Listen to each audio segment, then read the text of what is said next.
Kenapa kartu kecil seperti ini bisa lebih mahal dari motor? Ini bukan sekedar mainan, teman-teman. Ini adalah eksperimen psikologis terbesar yang ada di dunia koleksi. I wanna be the very best, like no one ever was.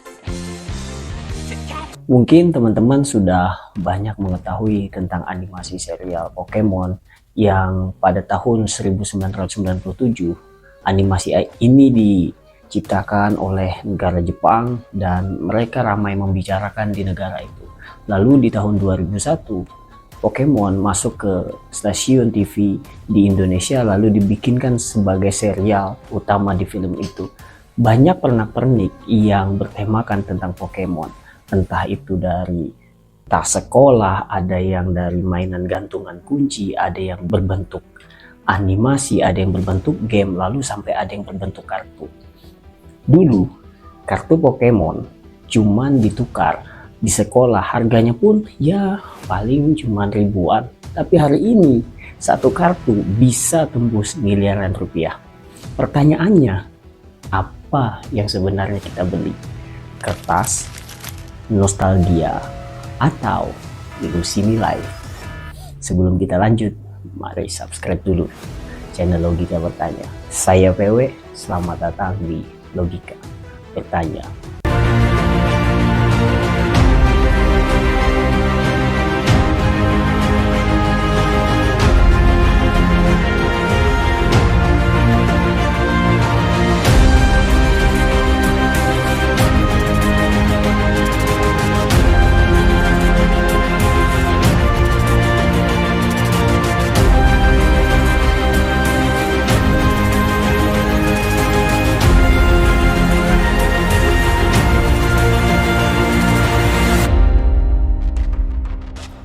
Terkadang di dalam ekonomi, nilai suatu barang itu tidak ditentukan oleh fungsi. Ya, seperti itulah realitanya yang terjadi. Tapi oleh persepsi dari kelangkaan suatu produk tersebut.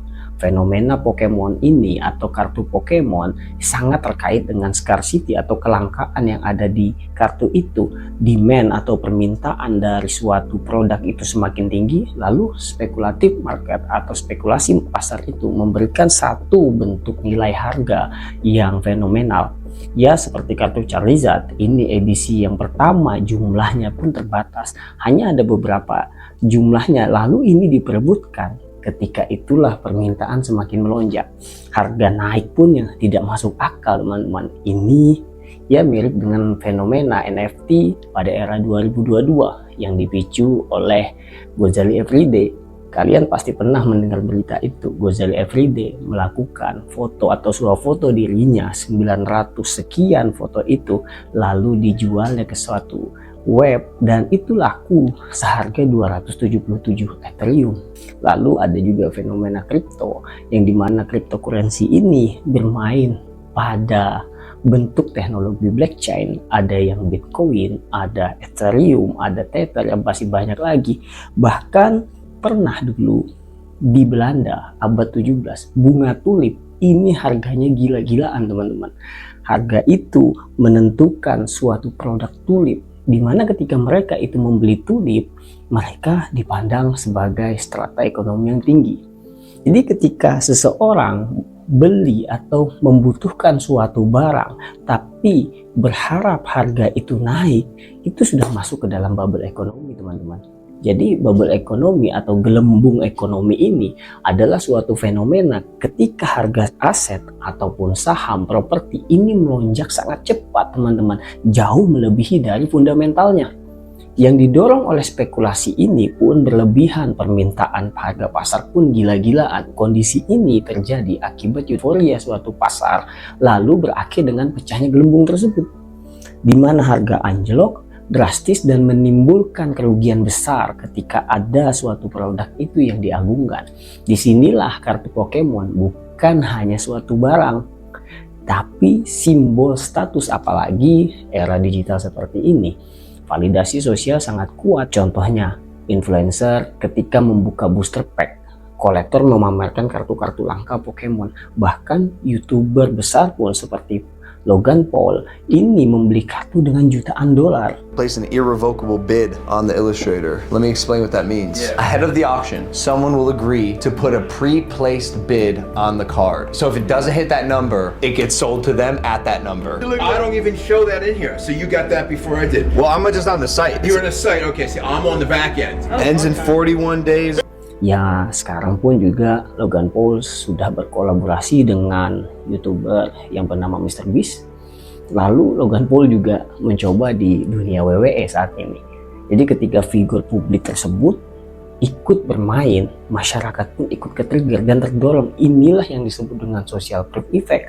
Otak pun berpikir, kalau banyak orang yang melakukan ini, berarti ini suatu kebenaran. Ya, inilah yang disebut dengan bandwagon effect, teman-teman. Jadi fenomena psikologi sosial di mana individu ini cenderung mengikuti tren, perilaku, dan keyakinan mayoritas hanya karena banyak orang yang melakukan hal sama. Dan tanpa sadar, mereka pun ikut masuk ke dalam tren tersebut.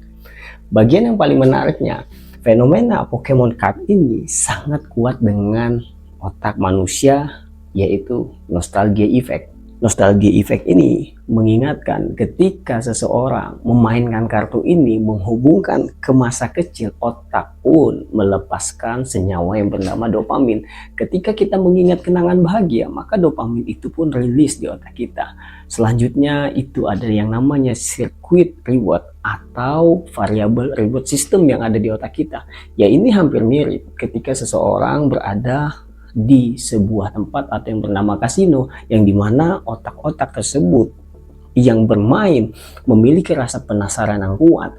Ketika buka booster pack ini memiliki rasa penasaran, lalu mereka membuka hal itu. Kadang ada yang mendapatkan biasa dan ada juga yang mendapatkan jackpot. Hal itulah yang mengaktifkan sistem dopamin seperti slot machine. Semakin tidak pasti, hasilnya pun semakin menjadikan adiktif yang ada di diri kalian. Dan ada lagi yang bisa dibilang FOMO atau fear of missing out. Ketika mereka lihat harganya naik, mereka takut ketinggalan. Maka pemikiran mereka masuk ke dalam mode panik. Mereka berkata, jika tidak beli sekarang, ya mungkin nanti lebih mahal. Padahal keputusan yang diambil seringkali tidak rasional. Disinilah pertanyaan besar muncul, apakah ini investasi cerdas, hiburan, atau eksploitasi psikologi manusia?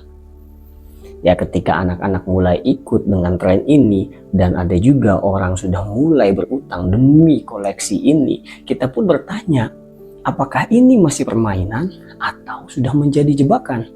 Industri tahu persis bagaimana cara otak manusia bekerja. Bahkan banyak industri melakukan riset untuk mengelabui suatu konsumennya.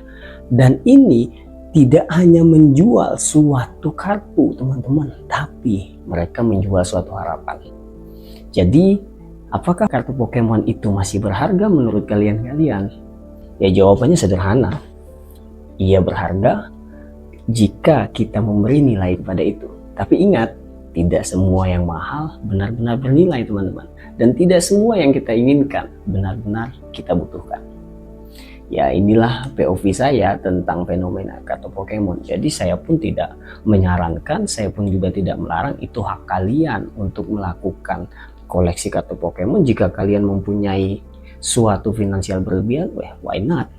Tapi terkadang yang kita kejar bukan kartu itu, tapi perasaan yang kita pikir kartu itu bisa berikan. Jadi menurut kalian, kartu Pokemon itu investasi atau sebuah ilusi? Tulis di kolom komentar. See ya.